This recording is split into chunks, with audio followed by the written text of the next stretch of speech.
પેલા તો મારે આપને એ કહેવું છે કે હું અહીંથી જે કંઈ પણ વાત કરવાનો છું આપને હું પહેલા જ શરૂઆત કરતા પહેલા એક નાની ખાતરી આપું છું કે તમને કોઈ પ્રકારનો કંટાળો નહીં આવવા દઉં અને અહીંથી જે કંઈ પણ વાતો થશે એ બધી જ વાતો જો ધ્યાનથી સંભળાશે એને જીવનમાં ઉતારવાનો પ્રયાસ થશે તો તમારી આજ અને તમારી આવતીકાલ એ બંને વચ્ચે બહુ મોટો ફેર હશે એ હું આપને ખાતરી આપું છું। બધી વાતો અત્યારે એક બાજુ મૂકી દેજો। ઊંઘવાનું છે કે સુવા જવાનું છે એ વાતને પણ આજે બાજુ પર મૂકી દેજો।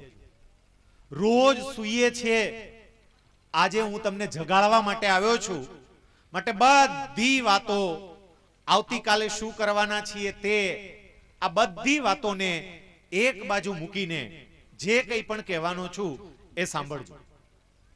મારી વાત તમારા સુધી પહોંચે અને તમે મારી વાતને સમજી શકો એટલે સાવ સામાન્ય નાની નાની વાર્તાઓના માધ્યમ દ્વારા હું તમને વાતો કહેવાનો છું અને એવી જ એક નાની એવી વાર્તા સાથે હું મારી વાતની શરૂઆત કરું છું।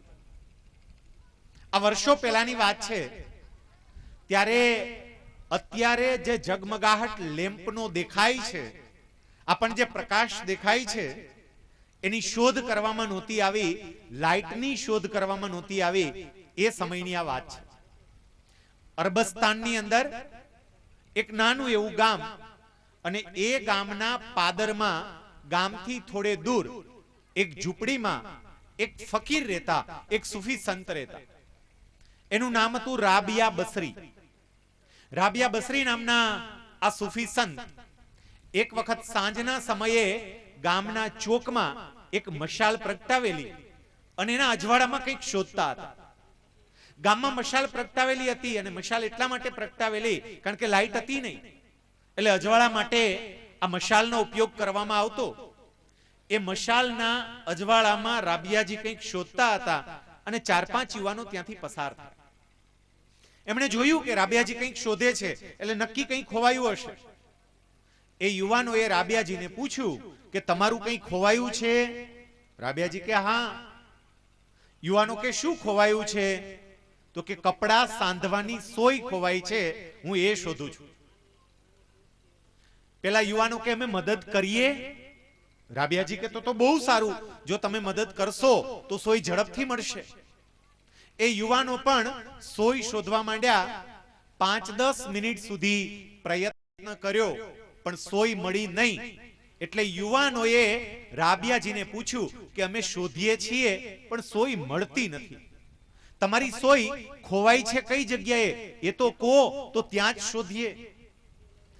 એ વખતે રાબિયાજી ગામથી દૂર રહેલી પોતાની ઝૂંપડી તરફ આંગળી ચીંધીને એવું કહે છે કે સોય તો મારી ત્યાં ઝૂંપડામાં ખોવાઈ છે। એટલે યુવાનો એટલા હસે। રાબિયાજી કે કેમ હસો છો બધા, દાંત કેમ કાઢો છો?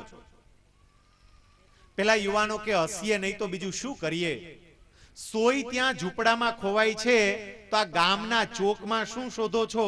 અહીંયા શોધવાથી શું મળે? રાબિયાજી કે પણ ઝૂંપડામાં અંધારું છે, અજવાળું અહીંયા છે એટલે અહીંયા શોધવા આવી છું। પેલા હસતા કે આ મોટી મૂર્ખા જેવી વાત છે, અહીંયા આ મશાલનું અજવાળું નહીં, સાક્ષાત સૂર્યનારાયણ મધ્યાહને તપતા હોય ને તોય સોય ના મળે, કારણ કે તમારી સોય અહીંયા ખોવાય જ નથી। સોય ઝૂંપડામાં ખોવાય છે તો ગામના ચોકમાં શોધવાથી ના મળે, આ મૂર્ખા જેવી વાત છે। રાબિયાજીએ યુવાનોને તરત જ કહ્યું તો હું એકલી નહીં, દુનિયાના બધા માણસો મૂર્ખા છે, હું એકલી મૂર્ખી નથી। યુવાનો કે એવું કેમ કહો છો? તમે દુનિયાના બધા લોકો પર આક્ષેપ કેમ મૂકો છો? અને એ વખતે રાબિયાજીએ જે જવાબ આપ્યો એ જવાબ સાંભળજો વાલીઓ, જરા કાન ખોલીને। રાબિયાજી એ વખતે એ યુવાનોને એવું કહે છે કે દુનિયાના તમામ લોકો મારી જેમ મૂર્ખા જ છે, કારણ કે તમામ લોકોનું સુખ અને શાંતિ ખોવાયા છે કોઈ જુદી જગ્યાએ અને શોધે છે કોઈ જુદી જગ્યાએ। આપણે બધા લોકો જે કંઈ પણ કરીએ છીએ એ શેના માટે કરીએ છીએ? સુખી થવા માટે, શાંતિ માટે. અને છતાંય અમુક લોકોને બાદ કરતા મોટા ભાગનાને આ સુખ અને શાંતિનો અનુભવ નથી થતો. કેમ? કારણ કે આપણું સુખ અને શાંતિ ખોવાયા છે કોઈ જુદી જગ્યાએ, આપણે શોધીએ છીએ કોઈ જુદી જગ્યાએ. આજે હું તમને આ સુખ અને શાંતિનું સાચું સરનામું બતાવવા માટે આવ્યો છું.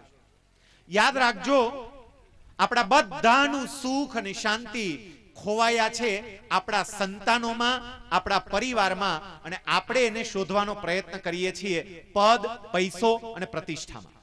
ગમે એટલા પૈસા ભેગા કરી લો, ગમે એટલું મોટું પદ પ્રાપ્ત કરી લો, અરે ગમે એટલા વીઘા જમીન ભેગી કરી લો, પણ જો સંતાનોને ન સાચવી શક્યા તો સુખની અનુભૂતિ નહીં થાય.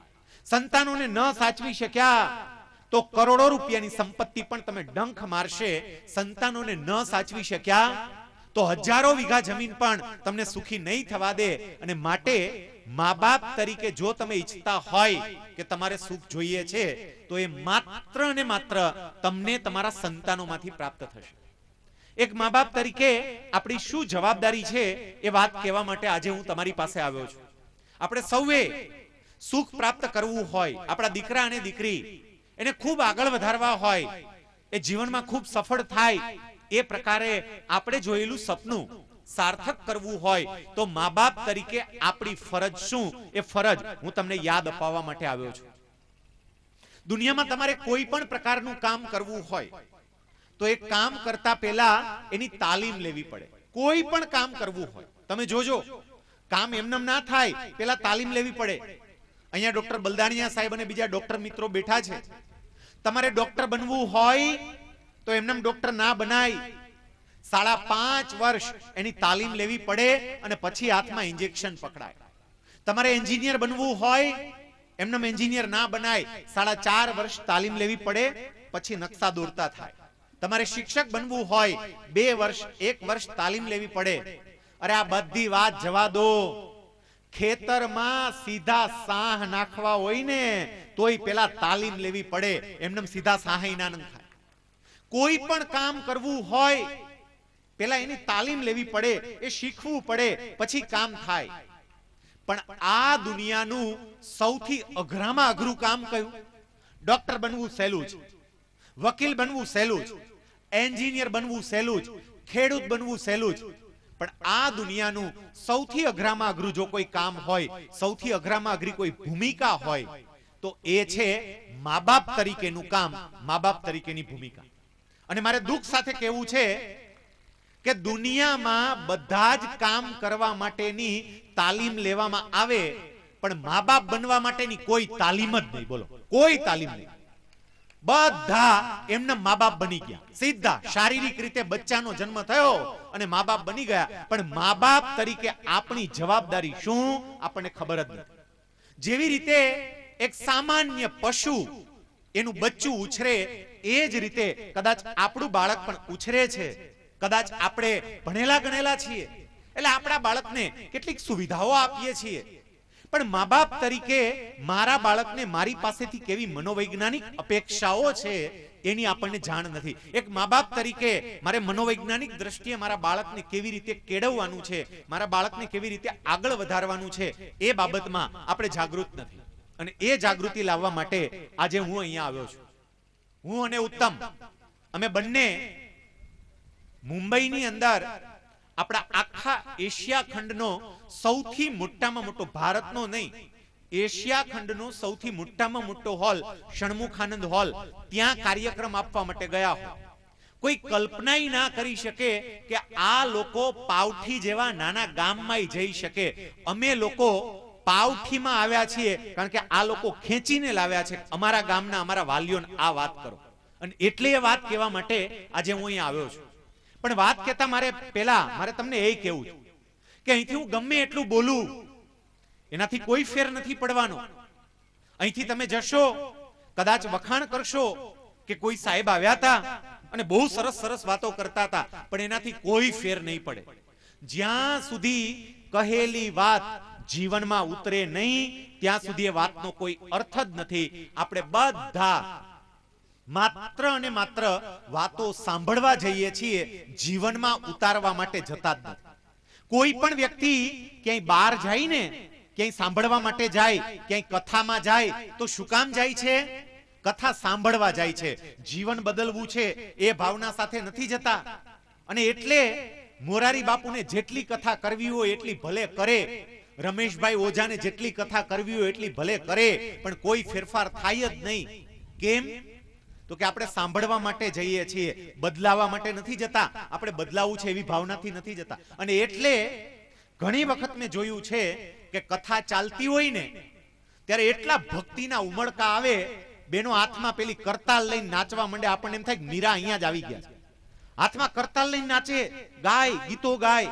આપણને એમ થાય કે પૂરું થઈ ગયું, આ બેનને વૈરાગ્ય લાગી ગયો, હવે ઘરે નહીં આવે, પૂરું થઈ ગયું, આ મીરા અહીંથી ગઈ.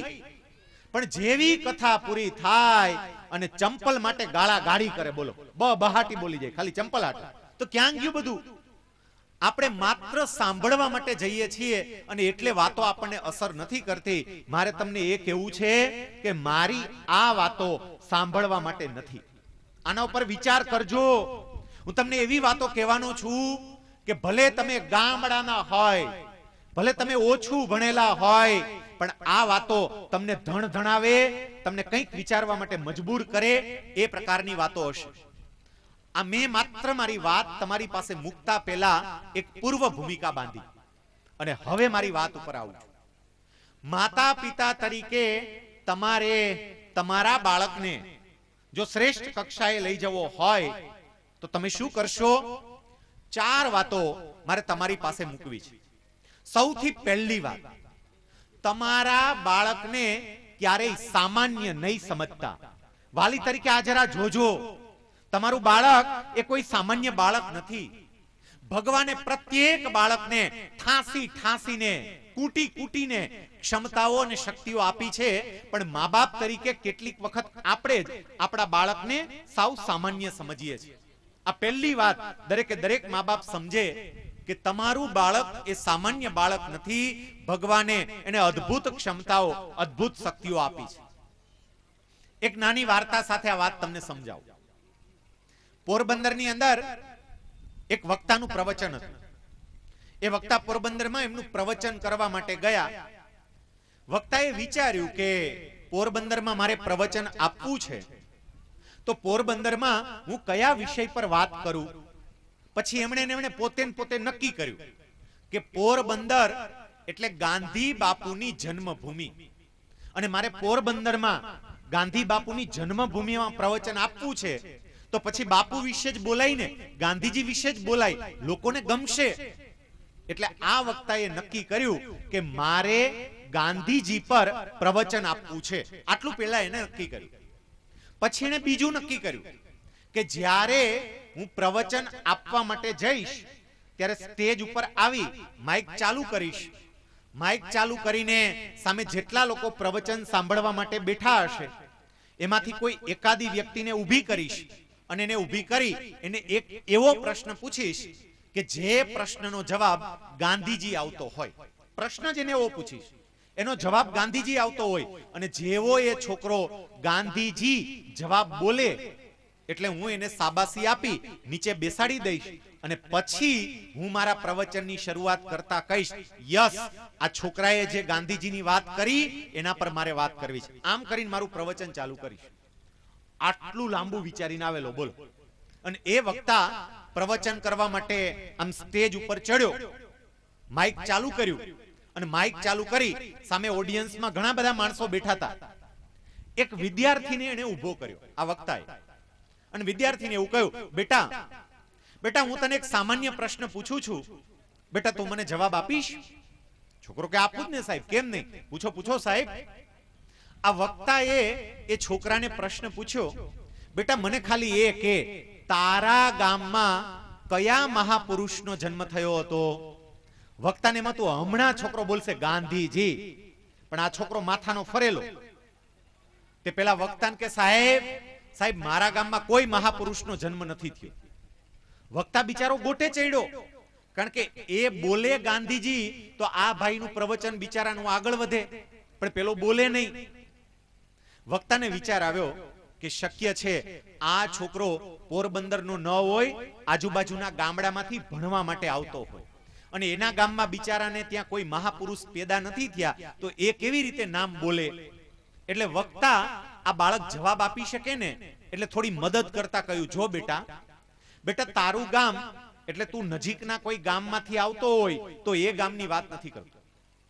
બેટા તારું ગામ એટલે હું પોરબંદરની વાત કરું છું. મને એ કે પોરબંદરમાં કયા મહાપુરુષનો જન્મ થયો હતો? છોકરો કે સાહેબ પોરબંદરમાં કોઈ મહાપુરુષનો જન્મ નથી થયો. જવાબ જ ન આપ્યો ઓલો છોકરો. વક્તા કે જો બેટા સાંભળ, પોરબંદરમાં એક એવા મહાપુરુષનો જન્મ થયો હતો જેણે આપણા દેશને આઝાદ કરાવ્યો. બેટા એક એવા મહાપુરુષનો જન્મ થયો હતો જેને જગતને સત્ય અને અહિંસાનો સંદેશો આપ્યો. બેટા પોરબંદરમાં એક એવા મહાપુરુષનો જન્મ થયો હતો જેણે અંગ્રેજોને ભગાડી કાઢ્યા. હવે તો બોલ બેટા, પોરબંદરમાં કયા મહાપુરુષનો જન્મ થયો હતો? છોકરો કે સાહેબ પોરબંદરમાં કોઈ મહાપુરુષનો જન્મ નથી થયો. અને પછી સાહેબની કમાન છટકી. સાહેબ કે ગધેડા, આ પોરબંદરમાં રહે છે અને તને એટલી ખબર નથી કે અહીંયા ગાંધીજીનો જન્મ થયો હતો?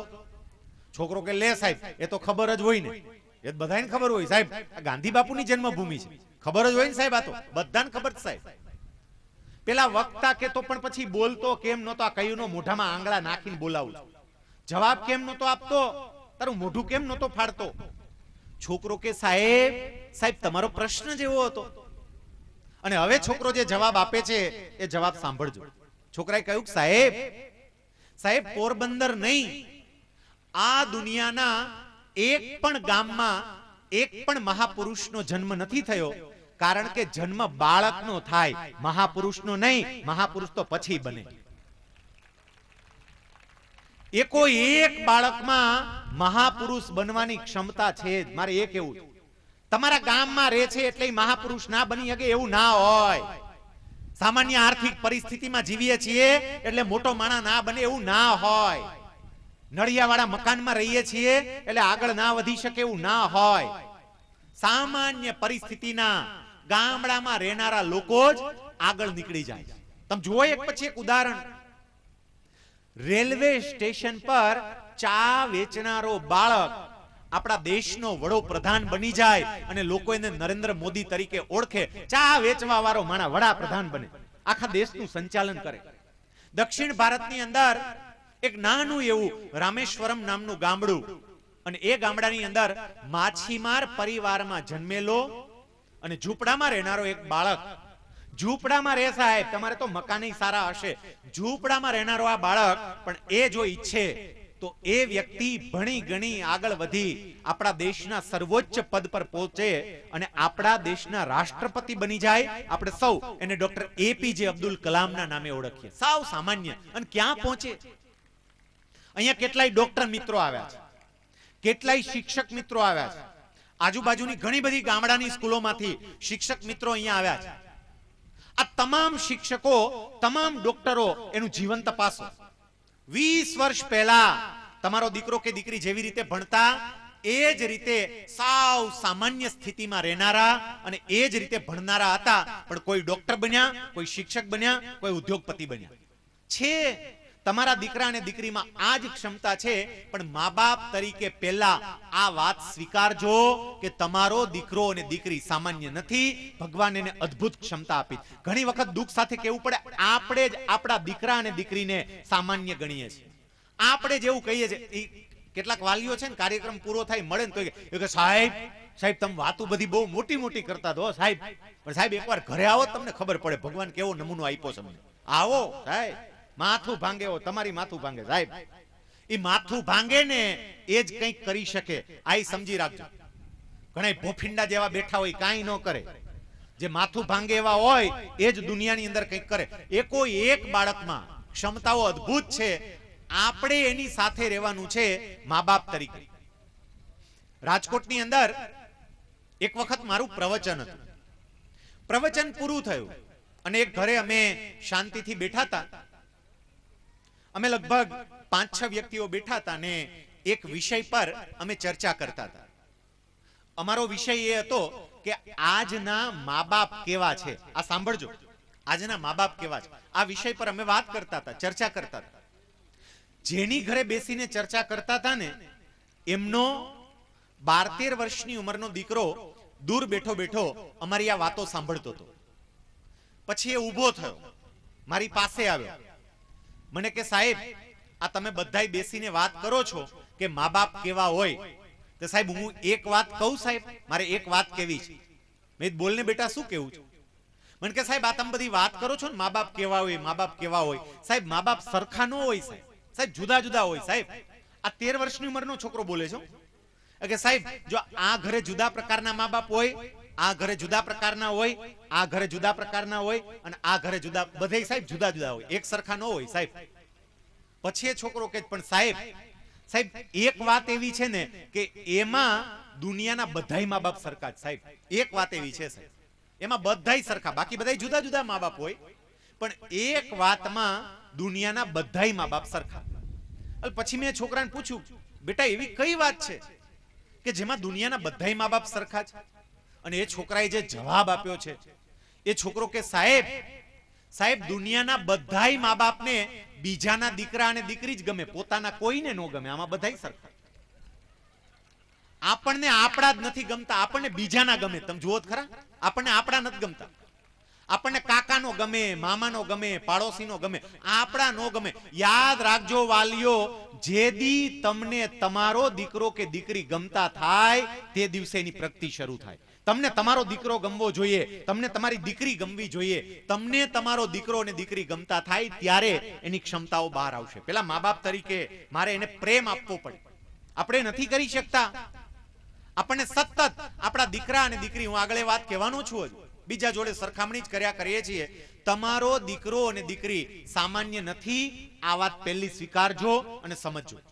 એની પાસે ક્યારેય નકારાત્મક વાત નહીં કરતા, તારાથી આ ન થઈ શકે, તું આ ન કરી શકે, તારું તો આ કામ જ નહીં, આવી વાત કરવી જ નહીં.